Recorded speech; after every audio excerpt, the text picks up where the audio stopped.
Xavier. Alors salut Guilain, quelques questions, donc c'est toujours un plaisir d'y répondre avec une nuance qui est importante, c'est qu'on a affaire à du vivant, il n'y a pas qu'une réponse possible, c'est la mienne que j'apporte. Le potager derrière nous montre que en faisant comme ça fonctionne, c'est pas la seule manière pour que le potager pousse, c'est du vivant. Hein. Donc une question de Marie-Jeanne qui est intéressante sur le fait qu'elle est en sol sableux et elle a l'impression que le paillage important empêche l'arrosage, et sa question c'est: est-ce que c'est important de pailler?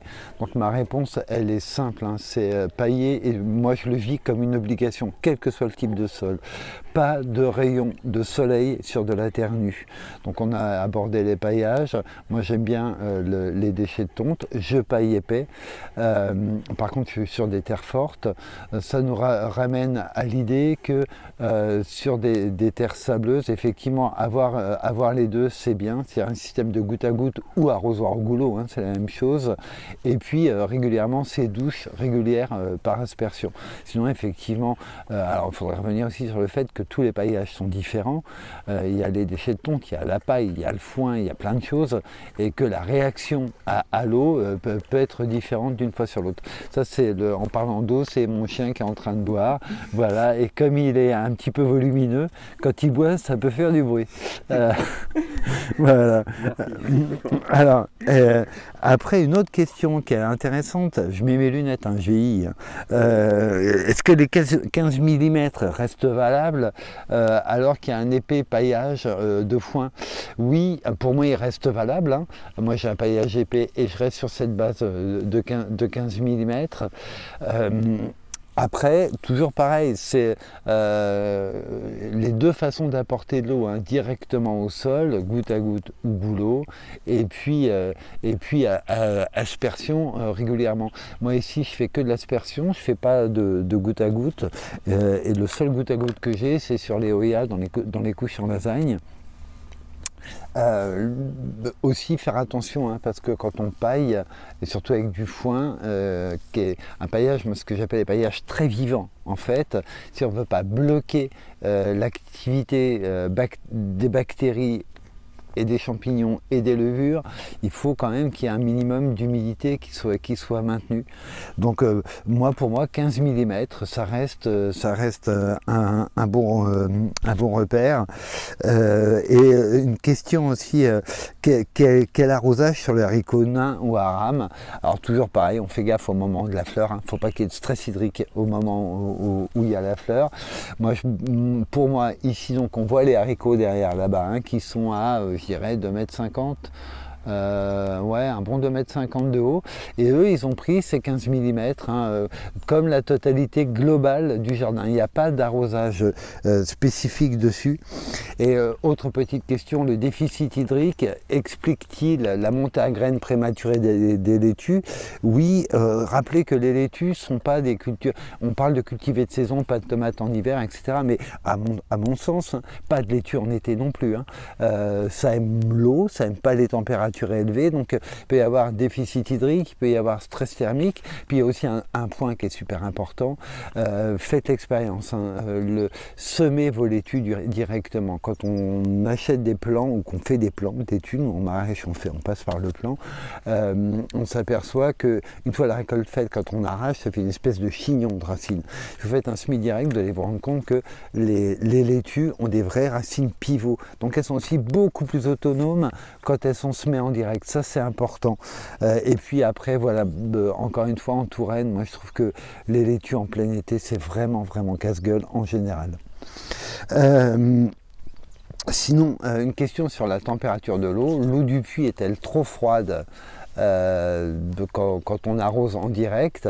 Ça va dépendre des saisons bien sûr, ça va dépendre aussi de l'objectif qu'on a de faire chuter la température. Néanmoins, il est vrai que ça fait quand même un gros choc thermique. En maraîchage, on passe par un bassin tampon. c'est-à-dire que l'eau du forage est pompée, mise dans un bassin, et c'est celle-là qu'on reprend, parce que comme ça lui permet d'oxygéner et de monter un petit peu plus à température ambiante. Après, on pompe dedans, ça descend, on a un système qui déclenche pour que ça remplisse, etc. Il est bien évident que dans un potager c'est compliqué, peut-être se dire que on pompe l'eau du puits et on la stocke dans des bidons un peu, ou un truc comme ça, pour au moins qu'elle réchauffe un petit peu. Après, une autre question, alors là, quel arrosage sur les semis d'épinards? Alors moi les épinards j'en fais plus.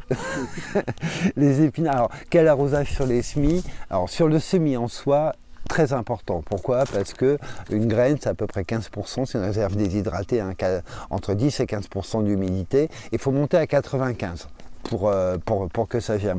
Donc arrosage, super important. L'idéal aussi, à mon sens, c'est de faire tremper les graines la veille. Hein. Quelles graines on fait tremper? Toutes. Puisqu'on va faire regonfler la graine, on va ramener vraiment une réserve hydrique dedans, et après on les fait sécher pour pouvoir les manipuler, et on les fait sécher surtout pas sur du papier absorbant, mais sur une assiette. Sur du papier absorbant ça colle, hein. Sur une assiette, et là mettons que des 100% d'humidité, si elles ont bien trempé, ou 90, elles vont descendre à 85 parce que l'enveloppe va légèrement sécher. Donc arrosage super important. Une autre règle très importante, les semis sont couverts.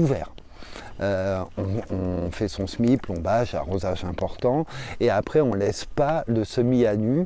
On reviendra dessus, hein, puisque c'est les maraîchers franciliens du 19e, les fameux Daverne et Moreau qui nous le rappellent, jamais de semis à nu.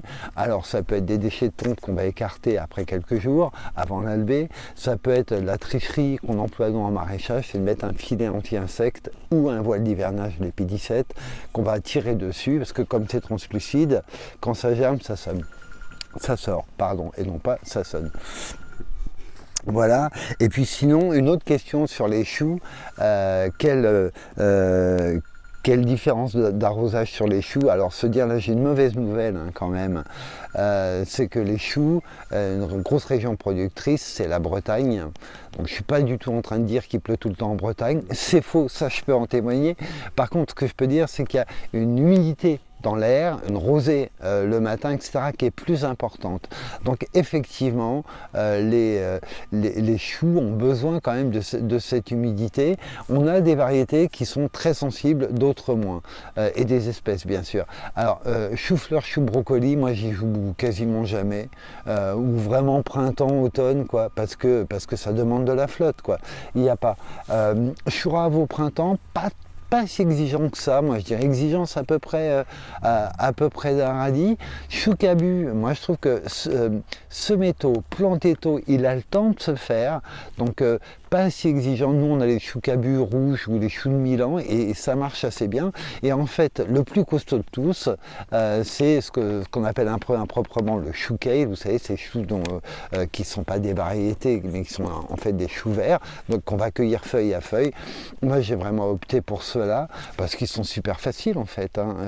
Ils n'ont pas de ravageurs quasiment, sauf un peu de pucerons au printemps l'année suivante. Ils n'ont quasiment pas de maladie, pas de pierrides.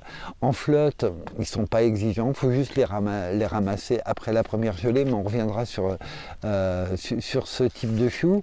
Et j'oubliais aussi le plus rustique au froid de tous, qui marche bien ici, moi je trouve pas très exigeant en eau, c'est le chou de Bruxelles. Et le chou de Bruxelles, c'est très bon, voilà, contrairement à ce qu'on a voulu nous faire croire à la cantine. Voilà, donc pour le petit tour des questions, on fera peut-être un focus sur les choux, parce que c'est vraiment super intéressant. Quoi qu'il en soit, un grand merci pour vos questions, j'espère y avoir répondu le mieux possible. On attend avec plaisir les suivantes, et surtout n'hésitez pas à réagir sur la chaîne, reposer des questions, ramener des commentaires, etc. C'est toujours un plaisir. Voilà, à très bientôt, Guilain. Merci beaucoup Xavier, à bientôt.